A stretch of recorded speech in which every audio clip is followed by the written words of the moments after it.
ایک مرتبہ حضرت علی سے کسی نے پوچھا کہ وہ کون سی عورتیں ہیں جو بیکار ہوتی ہیں یا جو وفادار نہیں ہوتی۔ حضرت علی نے کہا میں تمہیں 10 عورتوں کا بتاؤں گا جو بیکار ہوتی ہیں، وفادار نہیں ہوتی، اور وہ اچھی عورتوں میں ان کا شمار نہیں ہوتا۔ پہلے وہ جو اپنے شوہر کی نافرمان ہوتی ہیں، یعنی کہ جو اپنے شوہر کی بات نہیں مانتی، وہ جو کوئی بھی حکم دیتا ہے وہ اس کے خلاف ورزی کرتی ہیں، ایسی عورتیں بیکار ہوتی ہیں اور ان کا شمار اچھی عورتوں میں نہیں ہوتا اور وہ بے وفا بھی ہوتی ہیں۔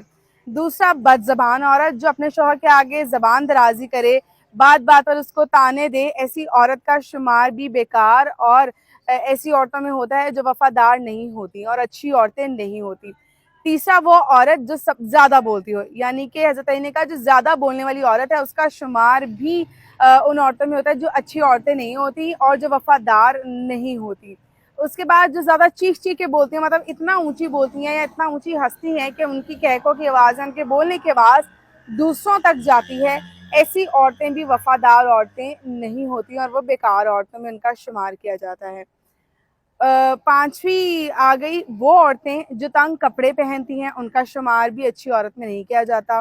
چھٹی، وہ عورتیں جو کھلے بال دکھا دکھا کے دنیا کو بال کھول کھول کر گھومتی ہیں، ان کا شمار بھی اچھی عورتوں میں نہیں ہوتا۔ ساتھ ہی وہ جو خود کو سب سے زیادہ عقل مند سمجھتی ہیں، انہیں لگتا ہے کہ ان کا خاندان سارا بے وقوف ہے۔ آٹھویں، وہ جو زیادہ گھومنے پھرنے کی شوقین ہوتی ہیں، انہیں لگتا ہے کہ بس وہ گھومتی پھرتی ہیں، باقی کام کاج میں ان کا کوئی دھیان نہیں ہوتا۔ ایسی عورتوں کا شمار بھی ان عورتوں میں ہوتا ہے جو اچھی نہیں ہوتی، جو وفادار نہیں ہوتی اور جو بیکار عورتیں ہوتی ہیں۔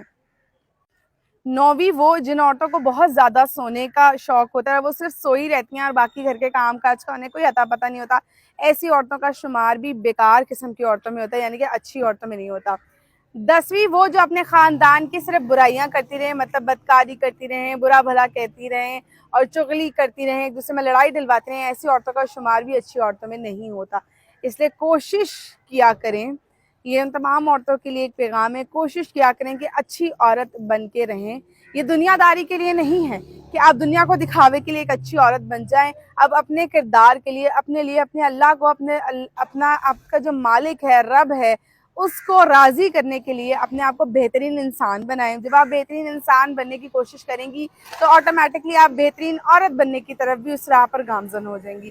اس لیے ہم اکثر کہتے ہیں نا کہ ہم نے اکثر لوگوں کو انا کی کھیل کھیلتے دیکھا ہے کہ بھائی میں کسی کے لیے کیوں اچھا بنوں یا میں کسی کے لیے کیوں اچھی بنوں۔ آپ نے کسی کے لیے اچھا نہیں بننا، آپ نے اپنے لیے اچھے بننا ہے، آپ نے رب کے لیے اچھے بننا ہے، تاکہ آپ کا رب آپ سے خوش ہو اور آپ کی دنیا تو سورے ہی سورے، اس کے ساتھ ساتھ آپ کی آخرت بھی سور جائے۔ جزاک اللہ۔